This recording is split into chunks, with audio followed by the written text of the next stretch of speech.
Assalamualaikum warahmatullahi wabarakatuh. Pada kali ini kita akan melaksanakan pembahasan soal lagi ya, soal yang hubungannya sama elektronika, otomotif industri, mekatronika, ketenaga listrikan dan lain sebagainya. Di sini kita akan membahas soal op-amp nomor 296. Nanti di akhir pembahasan nanti akan kami jelaskan mengenai jenis-jenis op-amp juga secara lebih terperinci. Soalnya sebenarnya cuma ini aja, tapi ini coba saya gambarkan ini. Perhatikan gambar rangkaian everything op-amp di bawah ini. Penguatan tegangan dari rangkaian op-amp di samping adalah sebelum menghitung itu semua, tentunya kita harus tahu dulu mana rangkaian inverting. Ini kalau kan ini kan udah ada tulisan inverting, tetapi di tempat lain itu ada yang belum ada. Ini jenis-jenisnya saya ya kasih gambar di sini. Jadi ada yang namanya voltage follower atau buffer, di mana inputnya itu sama dengan output. Kemudian ada inverting amplifier, di mana inverting itu artinya pembalik, berarti keluarnya membalik. Dan berikutnya adalah non inverting atau non pembalik. Jadi non pembalik berarti positif gitu ya, nggak membalik gitu kan. Itu bentuknya seperti ini. Ya, kalau ini gelombangnya gini, keluarnya gini. Balik kan, maksudnya kebalik dari gelombang yang awal. Kalau ini gelombangnya gini, keluarnya tetap gini. Nah, tinggal ini dikasih perkaliannya berapa, tergantung dari resistor yang ada di sini. Ini juga sama. Gitu. Ya, ada yang lebih kecil, ada yang lebih besar. Lah kalau pengalinya itu 0, sekian kan jadi lebih kecil. Untuk lebih jelasnya ikuti yang ini, slide berikutnya.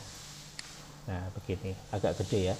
Yang pertama adalah voltage follower. Ini inputnya ketika ini, keluarnya juga sama. Ini biasanya digunakan untuk mengisolasi sinyal, sehingga sinyal yang masuk itu enggak sampai sinyal yang ada di output ini enggak terpengaruh dengan segala hambatan yang ada sinyal di sini, karena di sini nanti akan impedansinya akan tinggi dan enggak akan berpengaruh gitu. Sinyalnya masuk sini, keluarnya sini gitu. Berikutnya adalah inverting. Ini adalah pembalik. Ini inputnya begini, outputnya begini. Nah, cara menandainya gimana? Pertama, ini kebalik. Ya, berikutnya ini inputnya dari yang minus, bukan yang plus loh ya. Yang plus di ground kan. Inputnya minus, dan nanti tinggal kasih resistor gini, ini diumpan balikkan ke depan. Nah, tanda yang kedua ini inputnya minus, ini kebalik.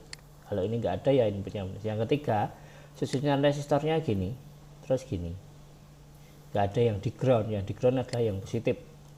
Ini non inverting, inverting amplifier. Rumusnya gimana? Rumusnya begini. Kalau dicermati intinya sebenarnya ini, yang ada di atas atau yang diumpan balik dibagi ini, tapi hasilnya minus, sehingga rumusnya minus RF per R1, ini dibagi ini, begitu ya, seperti itu. Nanti yang ada di soal seperti itu. Kemudian berikutnya non inverting atau enggak membalik.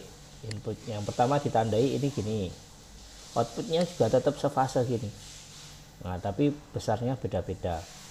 Yang kedua, inputnya itu adalah, ini kan input Vin, inputnya itu yang masuk adalah kaki plus ya, non inverting, sehingga ketika ini diginikan, terus kemudian itu tanda kedua, tanda ketiga ini yang minus itu yang di groundkan tapi dengan resistor, begitu ya.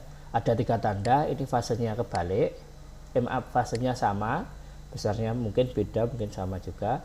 Yang kedua ini yang masuk plus, yang ketiga ini yang minus di groundkan menggunakan resistor. Perhitungannya gimana? Perhitungannya ini 1 plus mesti kayak gini, RF, R umpan balik dibagi R yang ada di sisi input negatif yang di groundkan, tapi ditambahi 1. Jadi nanti enggak seperti yang ini ya, diperhatikan ya. Kalau yang inverting kan ada tinggal dibagi aja, yang non inverting itu ketambahan nilai 1 begitu. Udah ya, tanda-tandanya udah. Kemudian yang berikutnya sebagai komparator. Ya, kalau ini main logika aja. Ini sebenarnya ini kan ada tegangan referensi, ini ada input. Nah, misalkan ini bicara kondisi ideal. Ini misalkan tegangan referensinya 2 volt, maka kalau di sini tegangannya 3 volt, maka ini kan masuknya plus toh. Kalau plus ini lebih tinggi daripada yang ini, maka tegangannya akan high gitu. Keadaan saturasi high. Tapi kalau ini misalkan 1 volt, ini 2 volt, maka mosok minus kok, input positif kok tegangannya lebih rendah daripada yang input negatif, maka dia akan turun gitu loh. Kalau kami ngapalkannya gitu, masa kalau positif lebih tinggi dari negatif, maka ya satu jawabannya gitu. Nah, akhirnya dibikin rumus seperti ini kan. Jika Vin lebih tinggi daripada V referensi, maka keluarnya plus VCC. Jika Vin lebih rendah dari V referensi, maka outnya minus VCC gitu.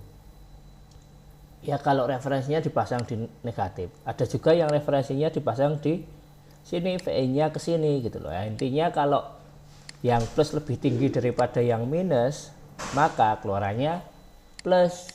Kalau yang minus ini input minusnya lebih tinggi daripada input yang plus, maka minus, inputnya minus gitu. Sehingga ketika kita mau menjawab soal yang ini, jawabannya adalah ya tinggal minus ini area di sini 15 dibagi